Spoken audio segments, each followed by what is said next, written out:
Welcome to the iconic Riches in the Niches series, an inspirational space to educate officiants on growth gems and the importance of honing your unique style and creative offerings. I'm your host, Tiara, New Jersey officiant, owner of Royal Treatment with Tiara, and creator of the Wedding Officiant Academy, and I am super excited for our guest today.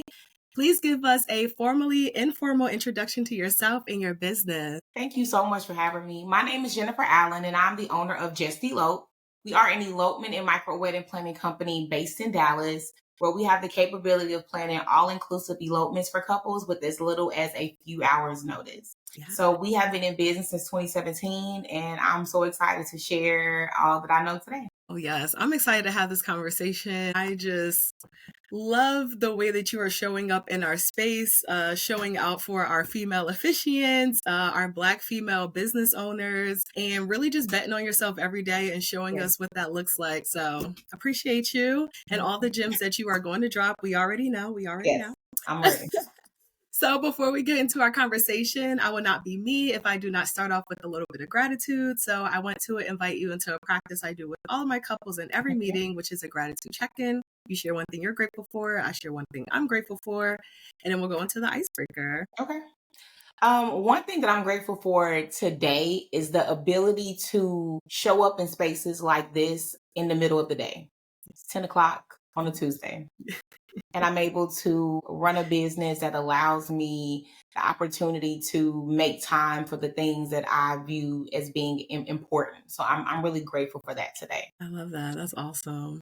I am absolutely grateful for your representation, for your yes. And again, as a female Black officiant who is in a male dominated industry type, again, I just love when we have opportunities to see ourselves and people who are a little bit ahead of us and see where they're going and know that it's possible for, what we're dreaming of in 100%. our space. Yeah. So yes, that's what I'm grateful for. So I would love to know, what is one thing you love about officiating? The story writing. I absolutely love writing ceremonies. That is my thing. To be able to take someone's life together and put it on paper, to me, that is definitely the part that I really, really enjoy. I think that even if I didn't officiate weddings and I just wrote ceremonies, I think that I would be okay with that as well, because it's something that I really enjoy. That that made me think of like those ghost writers, like the Yeah, producers that's like, I can be in the background as long as I'm writing the music. yeah, I'm okay with that. I love that. I love that. So I would love to hear about, how did you get started in your officiant career? I know a little bit of your story, but for people who don't, I would love for you to share. I never wanted to be an officiant. That's a great way to start. Let's just get into it. I had no plans on being a wedding officiant. So in 2010, my boyfriend proposed, and we had just 5 days to plan a wedding before he left for deployment. I didn't know what we were going to do. I just knew I did not want to go to City Hall. So at the time in Dallas, which is where I'm based, our only options were, okay, well, you're either going to go to Vegas or you're going to go to City Hall, because I was looking online, trying to find vendors, emailing people, not really getting a response back, and time was ticking. So we honestly couldn't even afford to go to Vegas. So I don't even know why that was an option. That really was not even an option. So we ended up going to City Hall to get married. And 5 hours later, my brand new husband left for deployment. And during that time that he was gone, I was supposed to start planning this epic wedding, which I quickly realized was very expensive. My definition of epic was very expensive. And so to this day, I've been married for 14 years and I've never had a wedding. In 2010, in 2020, we had our 10-year vow renewal plan, going to Mexico, the whole shebang, friends booking, all these things. And COVID was like, you're not going anywhere, Right. but in the house. Sit down, okay? Go for a walk around your neighborhood and some fresh air, because that's all you got. So that was very heartbreaking. But in 2017, I decided that I wanted to start a business that would allow other couples to have the experience that I didn't have. Not everybody wants a big over the top fancy wedding, and for various reasons. My business Just Elope doesn't just cater to the budget bride. It caters to the bride also who doesn't want to plan. So when I first started, I was doing photography, and in my mind I was like, okay, do I become I got ordained in 2015.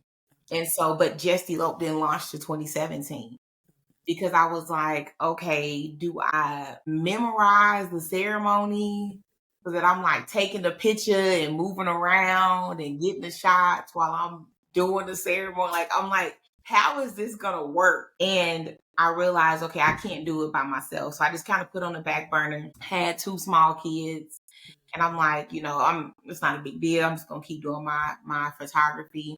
And then I decided, like, you know what, I do want to move forward with this. I do want to launch Just Elope. And in February of 2017, we launched Just Elope. I got my mom ordained, my sister, and my husband. And so I'm like, somebody gonna be available. And so I had I am not a fan of stock photography on a website. Yes, yes. Yeah. And that could be the photographer and creative in me, but I believe that you need to figure out a way to get your own work. Yeah. So my parents are super, super, super supportive. My mom went and bought a wedding dress. My dad got his suit out the closet. My sister got dressed up, and I took we basically did a vow renewal for my parents. And those were the pictures that I used on our website to launch the business. I love it. And so when we first started out, all of our packages were named after Beyonce songs. So it was like the Drunk in Love, the Dangerously in Love. And then my friend was like, girl, Beyonce will sue you. Like, right. And I was like, so I'm going to change those package names. Right. Because I don't want Beyonce to sue me. Not at all. And so we changed the package names, but February of 2017, I got a phone call from somebody, and they were just like, hey, my friend referred me to you as a photographer. We're getting married at the courthouse. We were supposed to get married at this venue. They found that we were a same-sex couple, and they, said we could not have our wedding there. And so we're going to City Hall. And so I was like, okay, well, I just started this business, and, at this point we were doing like weddings. Me and my husband had drove around and found like these beautiful outdoor spaces. And I'm like, I can marry you like at this park. And so they were like, what? For real? And I'm like, yeah. And so in my mind, I was thinking, well, if I only charge $200 to 1 hour photo shoot, then if I'm officiating, I'm just going to add like another $100. So I'm like, so for $300, like I'm about to marry these people, and they're going to get some pictures. I'll give my mama the $100 for going to be the officiant, and we going to be good. February 14, 2017 was our first wedding. And since then, we've done over 500. Yeah, it's crazy. That's so good. So one, you pitched yourself when your business was new, right? Yeah. So I wanted to emphasize that. Yeah. 2, you saw a need where it's like, okay, if you see this community having a struggle using this type of way of getting married, okay, well, let's find other ways. Let's go to a park. Let's do this. Let's do that. And so you solve the problem for them in that moment. And then you was just like, all right, let me just go for it. Like, let me just do it. Why not? I mean, the worst somebody can tell you is, no, I'm not interested. I just want to go ahead and do the courthouse, that sort of thing. And that just got things steamrolling. That first year we married 8 couples. And every couple was a direct, like, I had either taken pictures of the person that referred them, or I just knew them personally. Okay. So that first year was 8 couples. I was like, bro, 8 people just paid me to marry them. Like, this is wild. Like, are you serious right now? And I'm like, okay, I think we might be on to something here. And because at this point I wasn't officiating. I was only doing the photography. And so I was like, man, this is crazy. And then that next year we did 32 weddings. And I was like, oh, hold on, man. Like, Yeah. Somebody wild. Like somebody, I mean, y'all really out here. And then we started partnering with venues. Yeah. And then it just started steamrolling. And then it was people saying, well, hey, I'm having a traditional wedding, but I still need an officiant. And I'm like, okay. So that could be a separate thing that we offer. And from there, it's where we are today. Yes. I love that. I love It's that. crazy to say it out loud, like, because you know when you're in your business, like I because of the success that the business had, I do talk about it often, but it's always wild to me to say out loud, like, yeah, I've planned over 500 weddings, like that's 500 people's lives, good, bad, or indifferent, however it ends for them, but that we've had an impact on, and I think that's awesome. No, that's good.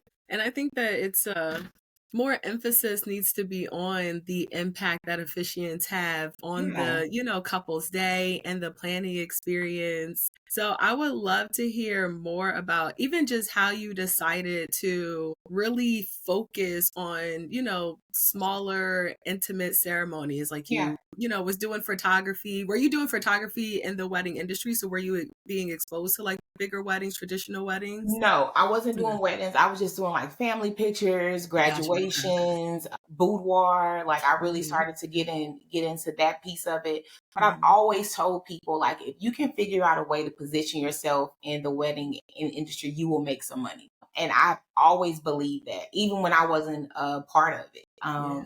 I had a friend who was a personal trainer, and I remember saying, like, you need to create like a bridal focused boot camp. Like, you need to, however you Yeah. can get to the wedding piece, Mhm. do that.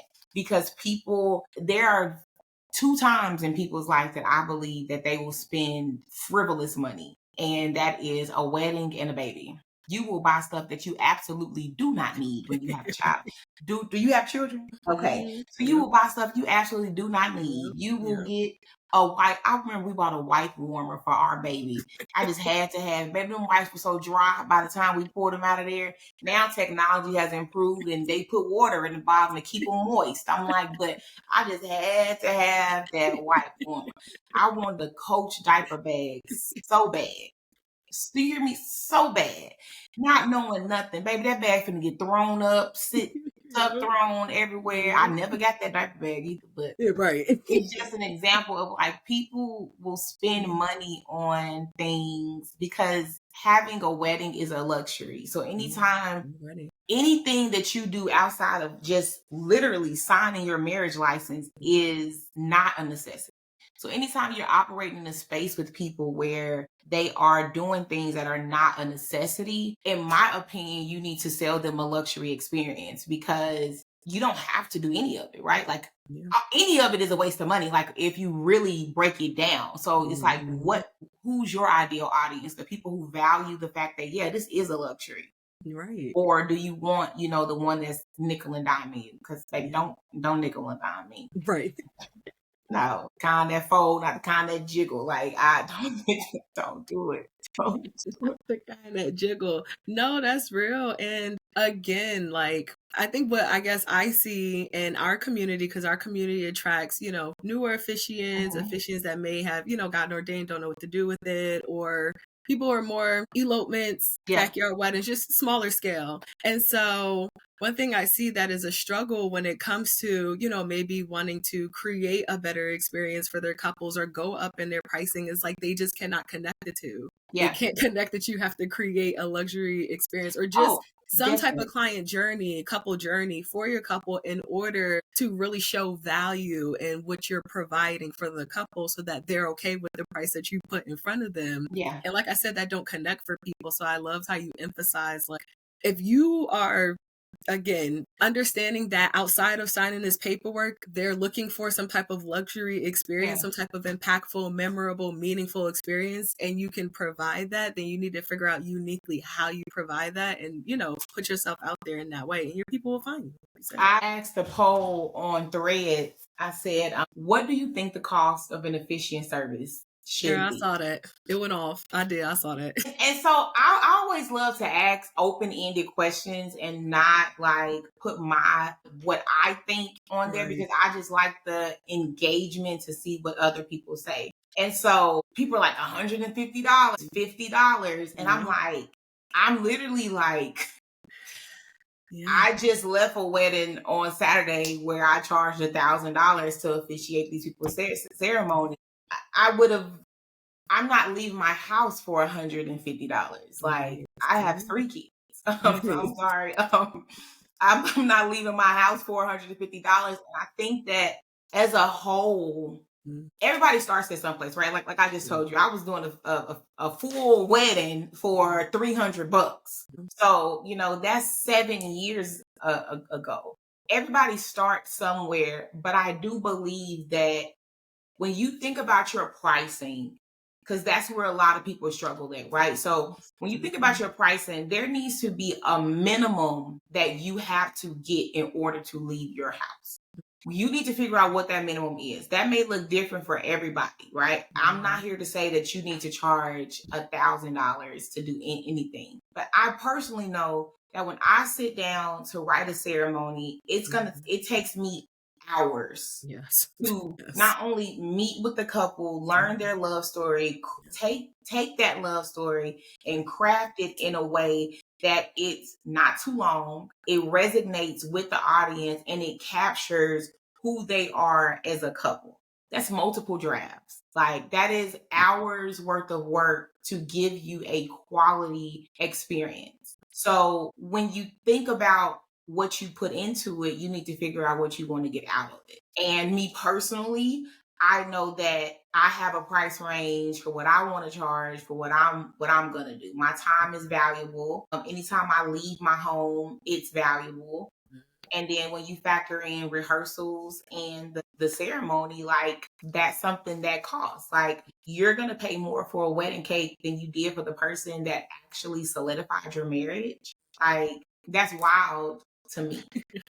You know what I'm saying? And so it's like, but at the same time, people charge according to experience. So for me personally, to say I've officiated on Netflix Love is Blind, I've been on WeTV Brat Loves Judy, I planned and officiated weddings live on the news. All of these things, I wrote a book, I spoke here, I spoke there. It's like any job. The more experience and the more things you put behind your name, the more you command for payment. Absolutely. No industry is different. Nope. So if you're listening to this and you're like, this is crazy, why should I charge all that money? Baby, you go to work every day. And you want these folks to give you your coin. Like, it's no different. The cost of living is expensive. Yeah, it is. But yeah, I just firmly believe that you really kind of need to sit down and see, not just, oh, I want to charge, $1,000 because I just think I should charge $1,000. What worth do you have behind that? What reviews do you have behind that for people that vouch that, yes, if this person comes to your wedding, it is going to be an experience? What do you have that showcases that? Where in your branding does it come across that I'm giving you an experience? Like, what are you giving me? What are you showing me? And if you don't have that, then tick that price down until you do. Yeah, that's good. And I think a lot of times people get stuck in the pricing, they get stuck nickel and diamond, their Right. competitors, like the people that's in their area, and not understanding again that pricing is a journey. Like, the more knowledge you get, the more reps you get, the more confident you feel, the more you want to change things, the more you want to stand out, the more that you're going to put some effort and energy into creating something that, like you said, is like uniquely yours, but that's also going to give the couple a ceremony again and planning experience that they're excited for and they want to rave about, and they are going to do that with their reviews and all of that social proof. So I love that you spoke about that. And I want you to talk a little bit more about just kind of building that strong presence, building that brand identity and reputation, because Just Elope definitely has a very strong and clear brand. So what do you have what advice do you have on officiants that is just trying to figure out what is their brand voice and identity and not to be stuck? First of all, get out of that rat race of going in these bridal groups when somebody says, I'm looking for an officiant. And you're like, me, you should think about me. And it's like, they want the person that says, I'll do it for $50. Yeah. I'll just, you know what? I'll just show up for free. Yeah. I will, no. So let's start there. And I sometimes, and it's also like the quality of the group. Like if you're in like a group where anything that's like budget, anything, like if somebody posts something and they're looking for an affordable anything, don't tag me. Yeah. And it's not because I don't feel like I'm affordable, but I feel like people associate that work. Everybody's definition of affordability is different. What 2024 Jennifer can afford is different than what 2010 Jennifer can afford. So my definition of affordability is two completely different things. Set clear budgets, and so I think that building a strong presence, number one, in all honesty, the Facebook group, I had to say that because it just burnt me up. No, it's true because you cheapen yourself. But oh my gosh. I'll be like, baby, why are you trying to drive and go to these people and they like, oh, my budget is $150. Yeah. To do what? Right. I'm sorry. No. I charge people $300 just to sign a marriage license, and that's not even exchange words. Like, meet me here, let me sign this and give it back to you, because that's what I feel like my signature is worth. But okay, I'm too asked for. First thing I feel like when building a strong brand presence is education. So many people want to sell,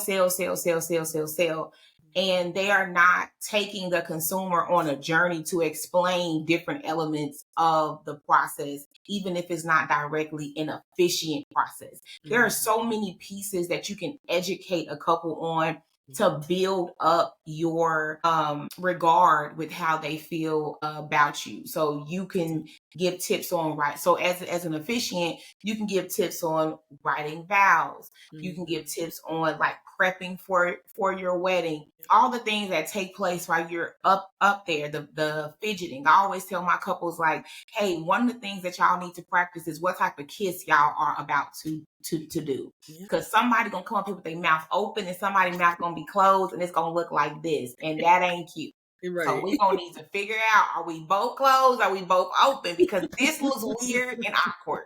And that's not how we're trying to start our day. So it's so many little things that you can provide education on to couples that they may not have thought about. You can give your take on why you're against couples using their cell phones to read off their vows, why you think they should write them, what's your take on vow books, what's your take. Provide an education piece so that people don't feel like you're always selling to them. Take them along the journey of you writing a ceremony, of you going to a rehearsal, so they can see how you interact with people. So you're building that rapport. I think that plays a really big role. When we first started Just Elope, I was documenting everything. Hey y'all, come with me. Snapchat was real big then, babe. I have my flower crown on. Come with me. Our latest wedding, so I can show y'all just what we do. And I think just being consistent and documenting that definitely helps. The second thing, so the education piece is the first one. Educating your audience so you're not just selling to them nonstop. The second thing for me definitely would probably be using your personal page in the beginning to grow your business. So that first year, everybody that we married, we knew or knew us by association. Now it's complete strangers, right? So I don't have no idea who people are, where they come from. They just put an inquiry and we good. But people think I made a website, I made an Instagram, I made a TikTok. Oh, the folks finna start flooding in. Yep. These people don't know you. They're not looking for you. Yep. You're not ranking in SEO. You're not showing up. So you are literally nothing to these people, right? So your initial customers are going to come from word of mouth from people that you know. However, the only way that they can come from word of mouth is you being consistently showing up in one type of space. If you are on your social media and today you shampooing dogs, tomorrow you officiating weddings, the next day you crocheting sweaters, and then you offering taxes and tutoring. Like, people aren't gonna know what to what are we doing? You have to establish yourself first. And from that establishment, then you can move on to say, okay, well, now I'm doing, something else. But if you don't have a consistency on who you are as a business owner, who you are as a brand, and you're always all over the place, you're not going to get those referrals from people like you should. For 7 years, I have been wedding. Even when I've done other things, I tell business owners, when you think about your business, think about it as a body. Think about it as a body. My Just Elope is the body of my business. So anything that I do has to be one of my lambs. So it has to make sense. Yeah. So me becoming a used car salesman doesn't make sense because that's not of the body of being an elopement planner and of officiant. I have a relationship workbook. That is of the body of what I'm planning. I have the Wedding to Wife podcast. That is of the body of what I'm planning. We're launching an officiant training course. That is of the body of what I'm planning. Me coming on here tomorrow and be like, hey, y'all, come get your taxes done. If that's something that I want to do, that's a completely separate entity. And then I'm going to now have to be consistent in putting in that type of work to build trust in that area for people to know, oh, well, if you need this done, you can go to Jennifer. But I've built the trust for the wedding thing. So anything that I have coming from the body of that, it connects. It's like, oh, she got all kind of stuff. Like, she does premarital coaching. Like, y'all. So my last couple, they were looking for a premarital coach, and so she's like, oh, my friend referred me to you. She said that you did the premarital coach from one of her other friends. It's all of the same body. Yeah. So when you're in a situation where you are just coming out of left field with stuff left, and I get it. Because before I started, look, I'm a serial entrepreneur. I have ombre hair. Okay. I've had a bachelorette party planning business. I did passion parties. I'm out here slanging wieners. You know what I'm saying? I'm out here slanging cocks across the floor. You know, like all of these things. And I always say that Just Elope is not big thing. It's just what's stuck. Who knows what my future is gonna be, what direction that's gonna take me. So I totally get as a creative when you're like, oh, I want to do this, I want to do that, I want to do this. I've learned through trial and error that every idea that you have is not meant for you to execute. And that's hard when you're like, oh, but it's such a good one. Like, oh, this gonna be so good, blah, blah, blah. But that may not be your path. And so it's like those two things for me are the most important. Establishing yourself as the go-to for whatever it is that you are trying to do. And in doing that, educating your audience so that you're not constantly selling to them. You're selling, but it's subtle. You know what I'm saying? You're not just hey, book me.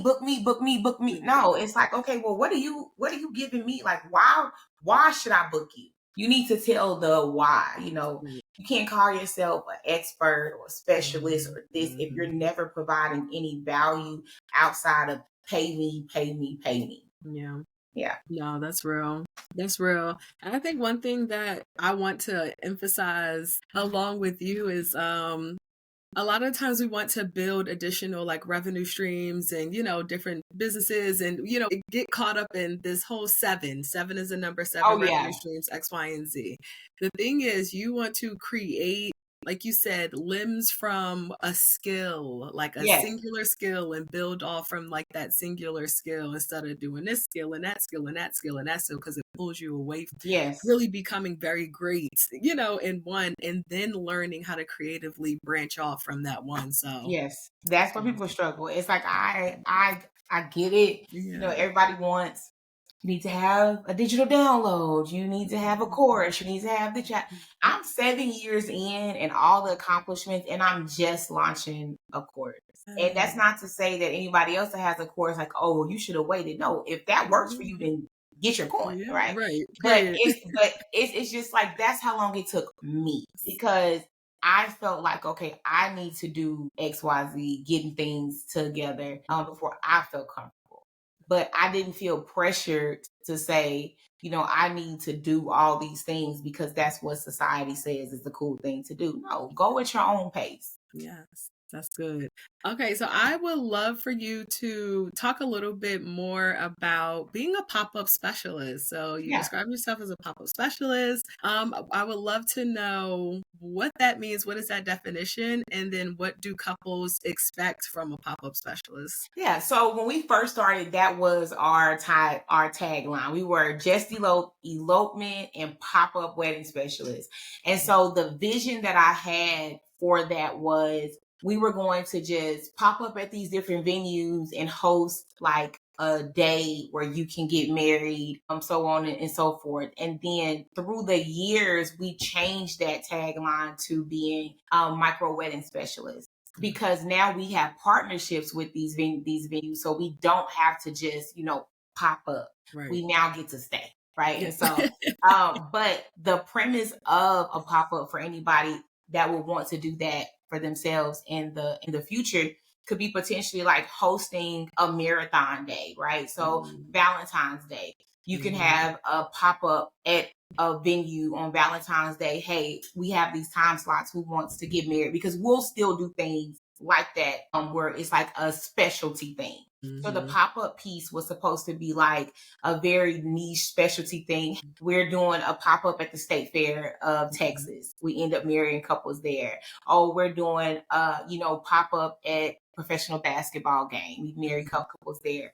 So having these out of the box places that we would do that were not traditional, because I believe that you should get married wherever you want to. I don't think that it should be confined to a wedding venue, a backyard. Maybe you want to get married at Target. Maybe you want to get married at the Apple store, which I called them and they were like, "Nah, we can't do that." I'm like, if Steve Jobs was here, get him on the phone, call heaven. Like, let's got some questions going on here. But I just believe that, you should take your love story wherever that is. And so anytime you're marrying someone in a space that's not traditional, in my opinion, you can plan a pop-up around that. No, that's good. And so you have developed these relationships with not just venues, right? Because when we look at your website, you can see packages where you can go to parks, hotels, rooftops, gardens, chapels. How did you go about building these like strategic partnerships? And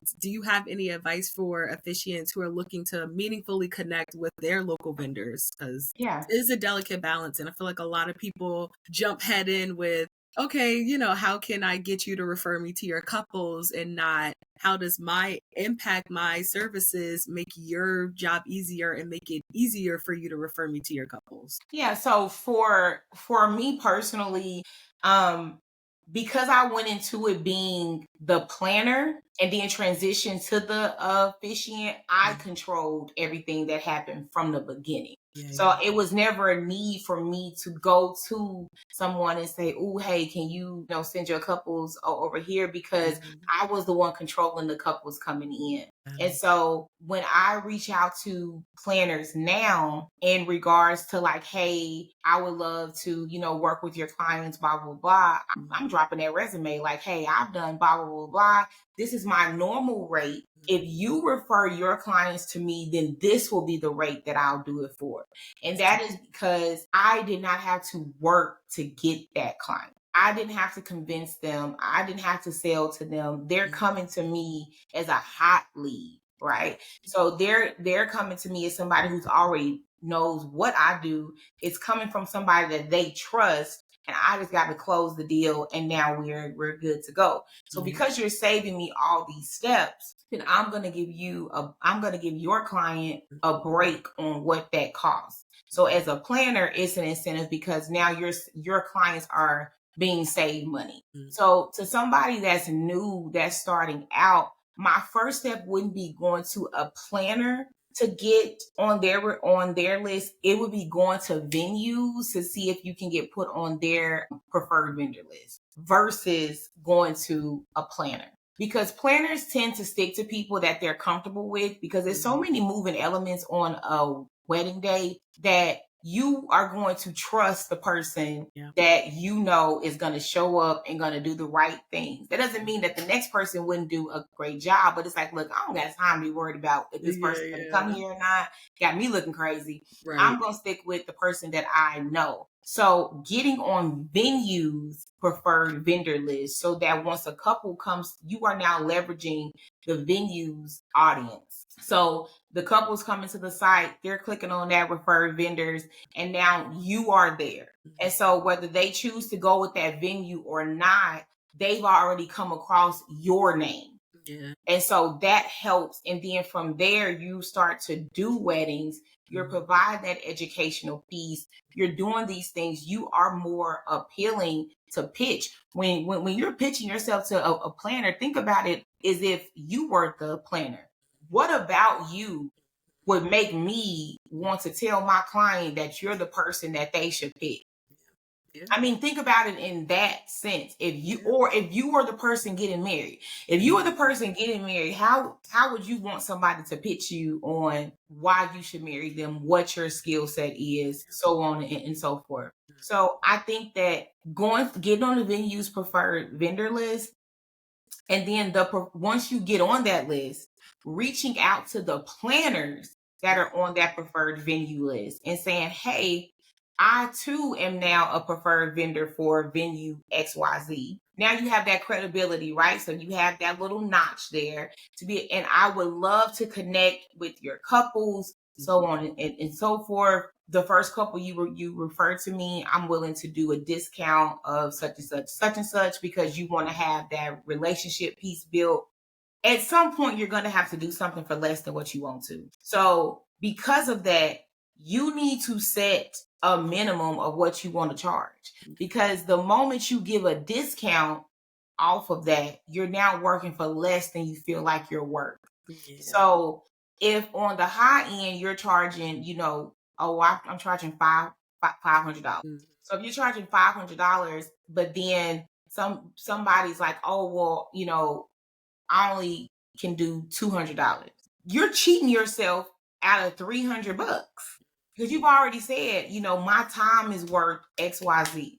So figure out what your bare minimum is. That way, if you ever did want to run some type of special, and I don't believe that service-based providers should. Black Friday is coming up, and somebody asked me, was I doing a Black Friday sale? I'm like, baby, this ain't Target. Like, what? Right, yes, everything that I do that I discount means that I personally am losing money, because no matter what, we have all-inclusive packages. So the packages are the venue fee, the officiant, the photographer, and the day of coordinator. And most weddings that we do now at this stage, I'm not even at the wedding.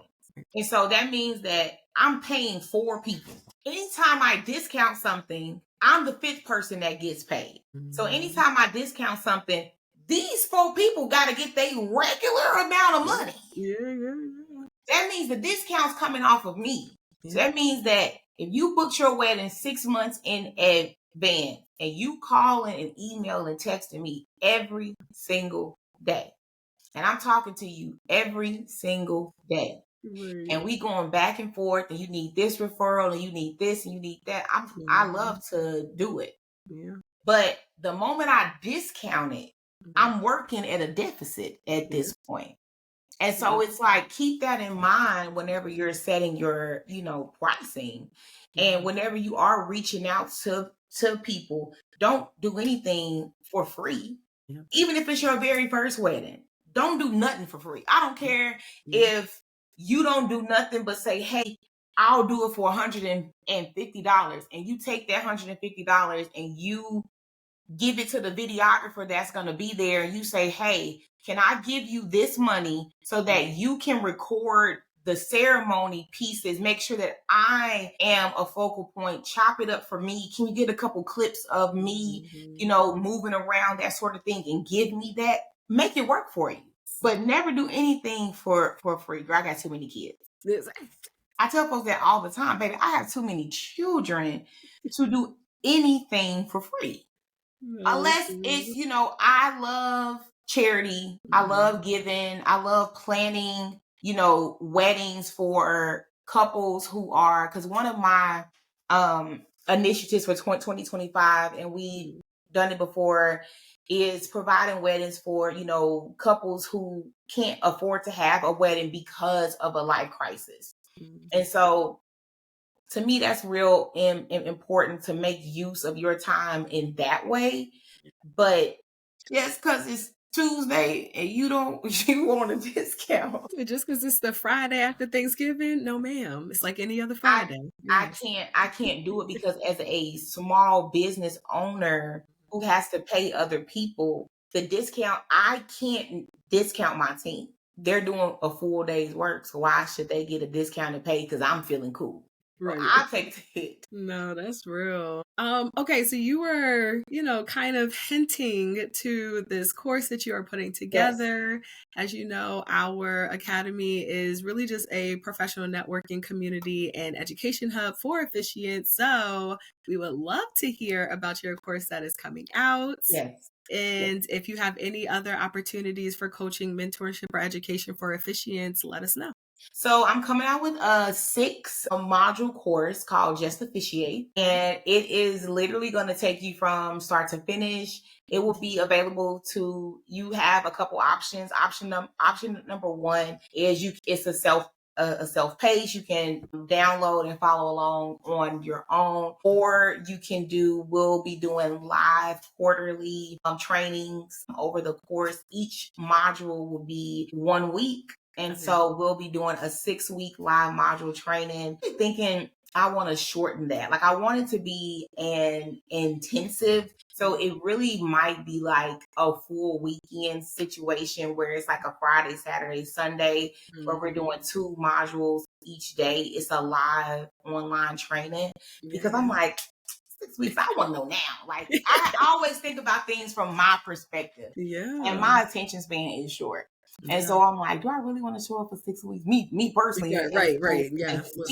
I'm like, so I'm thinking we want to do like a weekend training where people have the opportunity to get, live, answer questions live, and that sort of thing. So putting that together so we can get that done. I do offer one-on-one mentoring now, teaching couples how to write ceremonies, and officiants how to write ceremonies. There's so much more that goes into just standing up in front of people. It is a confident. To me, not anybody can be an officiant. Not everybody should be an officiant. That's real. Because it's not a regulated industry to where, you have to do XYZ. It does attract people who look at it like, oh, this would be a great side hustle. However, not everybody is a confident speaker. Not everybody is a great public speaker. Not everybody is a good think on your feet type of person. And that's no knock to them if that's not their skill set. Not everybody is a singer. Right? Not everybody's a world-class rollerblader. You can put some rollerblades on, you can get a mic and sing. It don't mean you should. Right. And so because of that, I think that really kind of honing in on people who desire to do certain things and giving them the necessary skill set. Yeah. One of the things I tell my team when they're officiating is that nobody knows what you're about to say but you. Yeah. So because of that, you control the pace. Yeah. If you stumble over a word or you miss something, keep going. They don't know what you're about to say.